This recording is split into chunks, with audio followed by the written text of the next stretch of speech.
Naranasan mo na bang gawin ang lahat ng tama sa isang relasyon, pero sa huli, hindi pa rin ito nagtagumpay? Baka nasabihan ka ng maging mabait, respetuhin ang espasyo niya, o maging totoo lang sa sarili, ngunit sa dulo, ikaw pa rin ang naiwan, na litong-lito, frustrated, o wasak ang puso. Paano kung sabihin ko sa iyo na lahat ng natutunan mo tungkol sa pag-akit sa mga babae ay mali? Dahil ngayon, ibubunyag ko sa iyo ang katotohanan, ang mga nakatagong kahinaan ng bawat babae. Mga kahinaang hindi nila pinag-uusapan, pero kailangang malaman ng bawat lalaki. Manatili ka lang dahil maaaring mabago ng video na ito ang lahat ng akala mong alam mo tungkol sa pakikipag-date. Mag-iwan ng komento sa ibaba na nagsasabing, handa na ako kung handa kang panoorin ang video na ito hanggang sa dulo. Maniwala ka, ayaw mong mapalampas kahit isang segundo nito. Harapin natin ang katotohanan, lutong-luto ang laro ng pakikipag-date at hindi ito pabor sa'yo. Malamang napansin mo na ang mga lalaking tila alam ang lahat ay iyong mga hindi sumusunod sa mga karaniwang rules. May alam sila na karamihan sa mga lalaki ay hindi pa natutuklasan. Ang mga babae ay hindi mga nilalang na puro lohikal at rasyonal gaya ng madalas mong marinig. Hindi, ang mga pagnanasa at desisyon nila ay nakabatay sa emosyon. At ang totoo, kadalasan ay hindi rin nila alam kung bakit sila naaakit sa ilang uri ng lalaki. Yan mismo ang tatalakayin natin ngayon.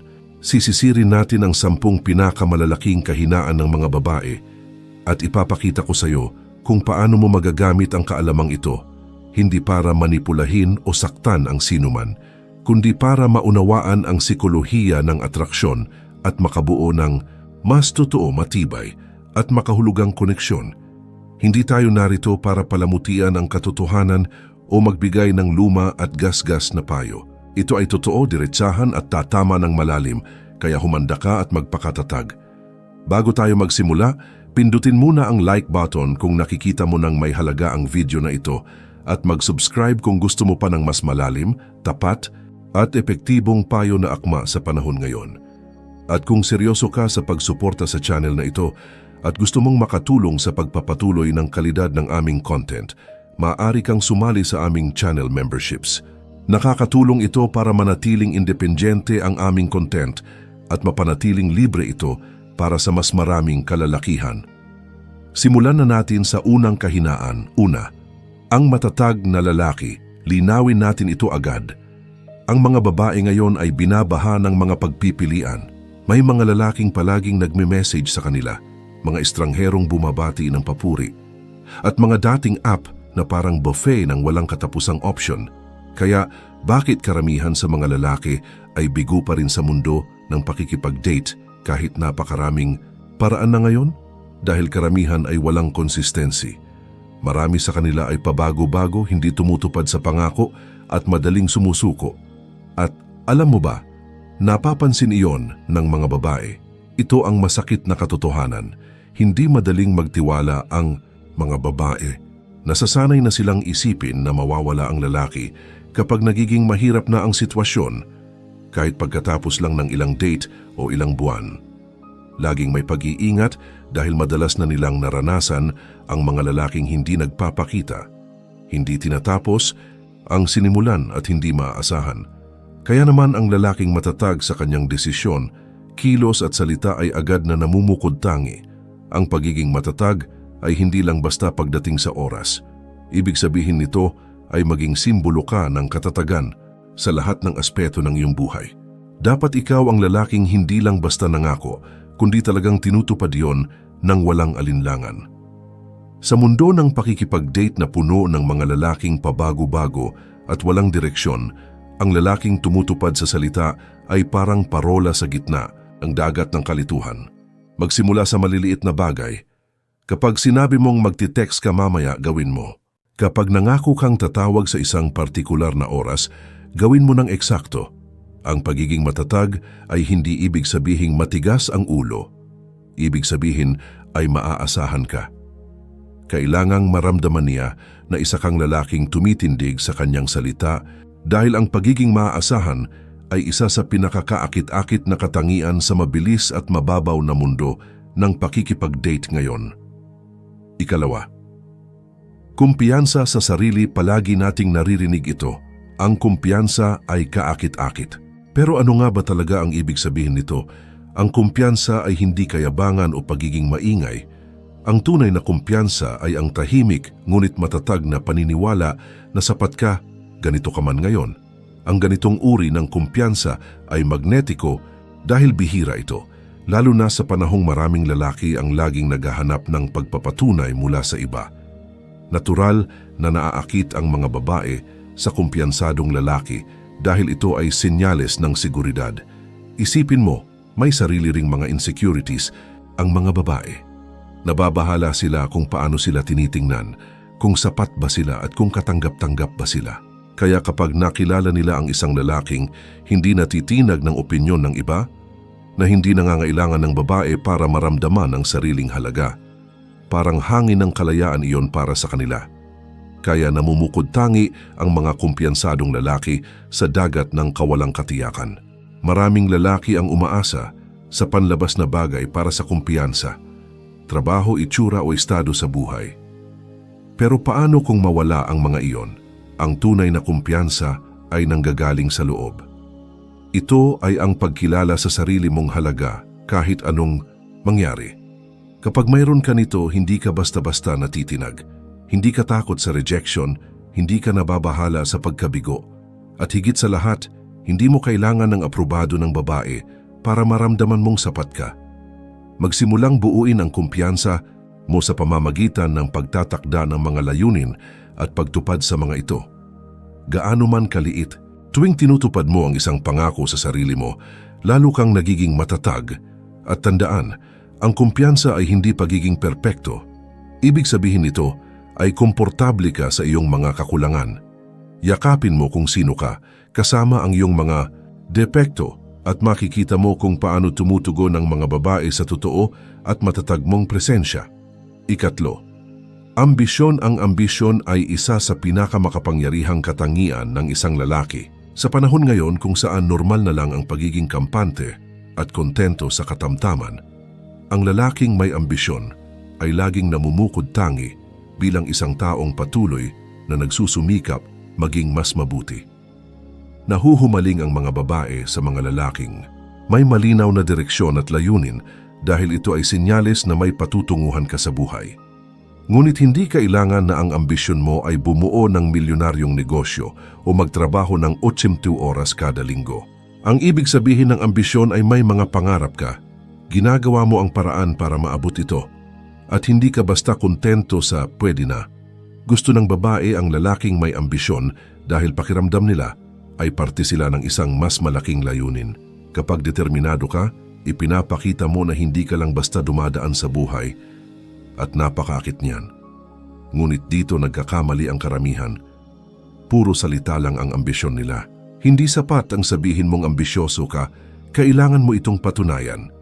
Sa trabaho, sa personal na pag-unlad o kahit sa mga hilig mo, kailangang makita na palagi kang sumusulong. Ang ambisyon ay tungkol sa progreso, hindi sa pagiging perpekto. Ang mahalaga ay palagi kang gumagalaw patungo sa mas mabuting bersyon ng sarili mo. Magsimula sa pagtatakda ng mga short-term at long-term goals. Hindi kailangang malaki, pero dapat ay hamunin ka nito. Maaaring makuha mo ang promosyon sa trabaho, matuto ng bagong kasanayan o maging mas malusog. Ang mahalaga ay patuloy kang umaabante. Kapag nakita ng babae na may direksyon at ambisyon ka, gugustuhin niyang maging bahagi ng paglalakbay mo. Ika-4, ang bad boya, ang bad boy. Para bang parang moth sa apoy ang mga babae sa kanya. Pero heto ang twist, hindi dahil bastos o masama siyang tao. Ang dahilan ay taglay niya ang mga katangiang hindi matitiis ng mga babae. Hindi mahulaan, may misteryo at may kontrol sa emosyon. Ang bad boy ay hindi sumusunod sa mga rules. Hindi siya humihingi ng paumanhin sa kung sino siya at tiyak na hindi niya ginagawa ang lahat ng nais ng babae. Iyan ang dahilan kung bakit siya kaakit-akit. Ayaw ng babae ng lalaking ganap nilang nakokontrol. Gusto nila ng lalaking palaging pinaghuhulaan, may sariling buhay at prioridad at hindi umiikot sa kanila lamang. Eksperto ang bad boy sa paglikha ng emotional na highs at lows. kaya patuloy na bumabalik ang babae. Ang kilig ng habol, ang hindi mahulaan, at ang pakiramdam na medyo malayo siya ang nagpapasikat sa kanya. Pero heto ang katotohanan, hindi mo kailangang maging bastos para taglayin ang katangian ng bad boy. Kailangan mo lang panatilihin ang misteryo at emosyonal na independensya. Huwag mo agad ibunyag ang lahat tungkol sa sarili mo. Itago ang ilang bagay, huwag laging available. Pabayaan mong mag-isip siya kung nasaan ka at ano ang ginagawa mo.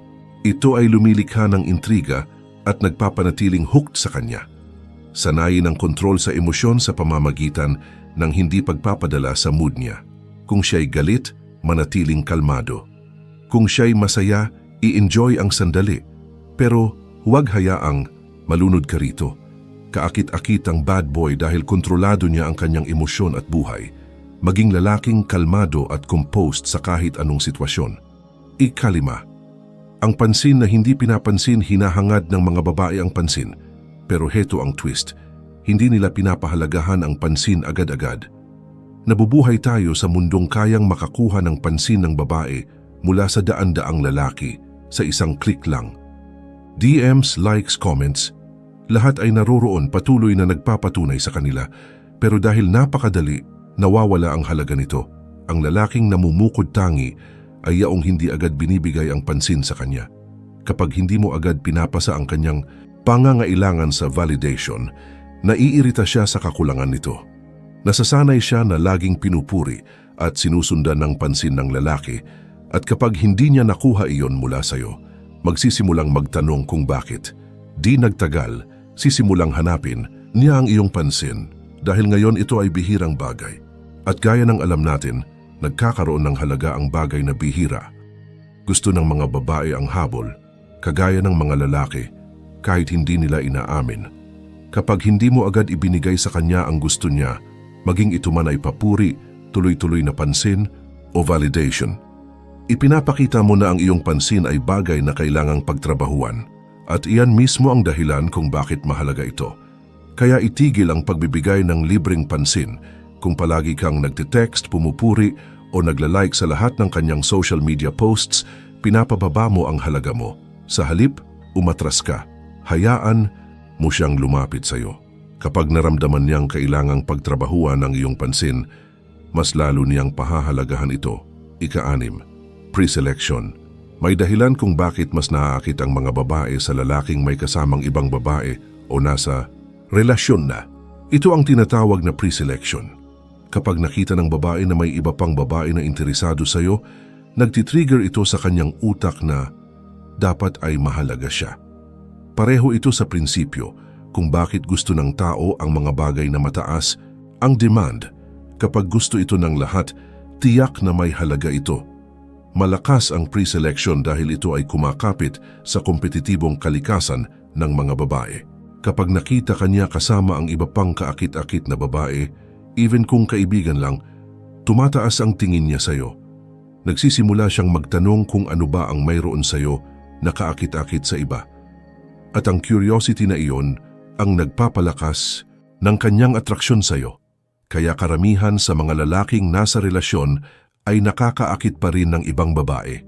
Hindi ito dahil sinasadya nilang sirain ang relasyon, kundi dahil naaakit sila sa ideya na ang lalaking ito ay kaakit-akit. Kung kaakit-akit siya sa iba, dapat ay karapat-dapat din siya sa atensyon niya. Kaya palibutan ang sarili ng mataas na value na babae kahit kaibigan lang sila. Kapag nakita ng babae na komportable kang nakikipag-interact sa iba pang kaakit-akit na babae, ipinapakita nito na ikaw ay may halaga. Magsisimula siyang makita ka bilang isang lalaking dapat paghandaan dahil nakikita niyang gusto ka na rin ng iba. Ikapito, pagkalalaki, masculinity.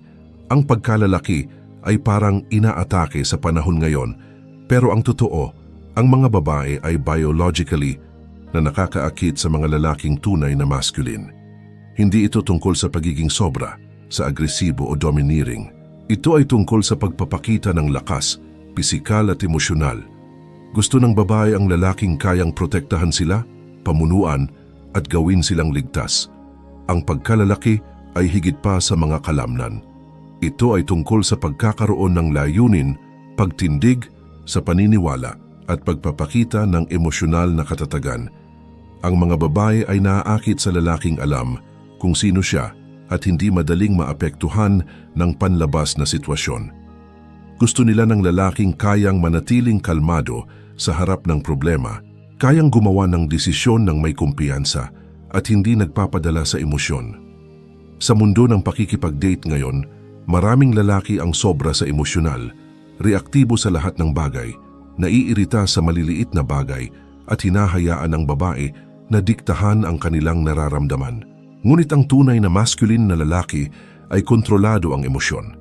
Hindi siya natitinag kapag hindi naging ayon sa plano, nanatiling kalmado, composed at may hawak ng sitwasyon. Iyan ang dahilan kung bakit siya magnetiko. Simulang paunlarin ang iyong masculine energy sa pamamagitan ng pagiging responsable sa sarili mong buhay. Tigilan ang pagbibintang sa iba o sa mga panlabas na pangyayari para sa problema mo. Maging determinado sa mga aksyon mo. Kapag dumating ang hamon, harapin ito ng direkta nang hindi pinapayagan ang emosyon mo na mangibabaw. Gusto ng mga babae na maramdaman ng seguridad at kaligtasan kasama ang lalaking kontrolado ang sarili at ang kanyang buhay. Ikawalo, charismatic. Leadership natural na nakit ang mga babae sa mga leader. Hindi ito nangangahulugang kailangan mong maging CEO ng isang kumpanya, pero nangangahulugan ito na kailangan mong manguna sa iyong pakikipag-ugnayan sa kanya. Ang pamumuno ay tungkol sa pagkuha ng kontrol, paggawa ng desisyon, at pagpapakita na alam mo kung saan patungo ang buhay mo. Ayaw ng babae ng lalaking palaging humihingi ng opinyon o validation. Gusto nila ng lalaking kayang gabayan sila. Ang charismatic leadership ay lalo pang makapangyarihan dahil pinagsasama nito ang autoridad at charm. Hindi mo kailangang maging overbearing para manguna. Maari kang manguna sa pamamagitan ng iyong aksyon, kumpiyansa at kakayahang iparamdam sa iba na sila ay mahalaga. Gusto ng mga babae ang lalaking alam kung saan patungo ang buhay niya dahil nagbibigay ito sa kanila ng seguridad at excitement na maging bahagi ng paglalakbay na iyon. Sa susunod na mag-date kayo, manguna ka. Planuhin ang gabi, gumawa ng desisyon at pamunuan ang pag-uusap. Ang mga babae ay naaakit sa lalaking kumokontrol sa sitwasyon dahil nagbibigay ito sa kanila ng pakiramdam ng kaligtasan, pagpapahalaga at pagkalinga. Ikasyam, emotional intelligence. Ang emotional intelligence ay isa sa mga pinaka-underrated na katangian ng isang lalaki. Maraming lalaki ang iniisip na ito ay pagiging sensitibo o sobrang emosyonal, pero hindi iyon ang kaso. Ang tunay na emotional intelligence ay ang pag-unawa sa sariling emosyon at sa emosyon ng iba. Ito ay ang kaalaman kung kailan makinig, kailan magsalita at kailan magbigay ng espasyo. Natural na emosyonal ang mga babae at kailangan nila ng lalaking kayang hawakan iyon. Maraming lalaki ang gustong ayusin ang mga problema kapag ibinahagi ng babae ang emosyon niya, pero ayaw ng babae na ayusin mo lahat. Gusto nila na makinig ka at umunawa. Kapag nagagawa mo iyon, nabubuo ang malalim na emosyonal na koneksyon na kadalasan ay hindi na itatag ng maraming lalaki. Ang emotional intelligence ay nangangahulugan din ng kontrol sa sariling emosyon. Ayaw ng babae ng lalaking pabago-bago o hindi matatag. Gusto nila ng taong kayang manatiling kalmado sa ilalim ng pressure, na kayang harapin ang buhay nang hindi nasisira. Sanayin ang active listening. Sa susunod na galit o umiiyak siya, huwag agad magbigay ng solusyon. Makinig lang. Kilalanin ang nararamdaman niya, ipakita ang empathy at hayaan siyang maipahayag ang sarili. Ang simpleng gawaing ito ay nagtatayo ng tiwala at intimacy. Isang bagay na bihira maabot ng mga lalaki. Ikasampu, passionate interests. Ang passion ay isa sa pinakakaakit-akit na katangian ng isang lalaki.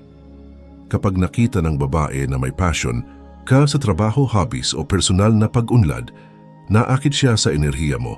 Ipinapakita ng passion na may layunin ka, determinasyon at vision para sa buhay mo. Pero heto ang susi, kailangan mo itong gawin para sa sarili mo, hindi para sa kanya. Maraming lalaki ang nagpapanggap na interesado para lamang mapasaya ang babae. Pero kayang makita ng mga babae ang totoo agad. Ang tunay na passion ay magnetiko dahil ito ay authentic. Kapag tunay mong minahal ang ginagawa mo, hindi mo na kailangang pilitin na maakit ang babae, natural silang naaakit sa enerhiya mo. Kaya hanapin ang bagay na tunay mong passion at ibuhos ang lahat ng effort. Kahit ito man ay fitness, trabaho, side hustle o personal na proyekto, hayaan mong magningning ang dedikasyon mo. Kapag nakita niya kung gaano ka kasigasig, gugustuhin niyang maging bahagi ng paglalakbay mo. Huling pag-iisip iyan ang 10 kahinaan ng babae na dapat malaman ng bawat lalaki.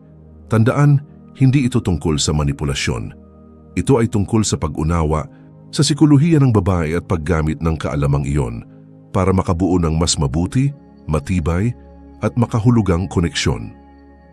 Ang totoo, karamihan sa mga lalaki ay hindi ito naiintindihan. Sobrang abala sila sa habulin ang babae, humanap ng validation at sundin ang maling patakaran, pero iba ka. Ngayon hawak mo na ang mga kasangkapan para baguhin ang laro at lumikha ng sitwasyon kung saan naakit ang mga babae sa iyo.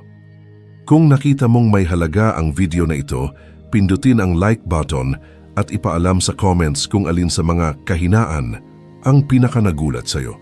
At kung gusto mo pa ng mas malalim, totoo at walang filter na payo, siguraduhing mag-subscribe sa channel. At kung gusto mong mas suportahan ang kilusang ito, maaari kang sumali sa channel memberships. Ang suporta mo ay tumutulong sa amin na manatiling independyente, gumawa ng dekalidad na content at maabot ang mas maraming kalalakihan na kailangan ng mensaheng ito.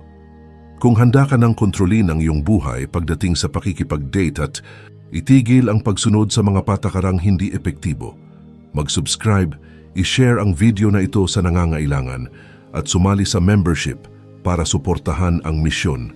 Ang suporta mo ang nagpapatuloy sa amin. Patuloy nating buuin ang matitibay na lalaki magkasama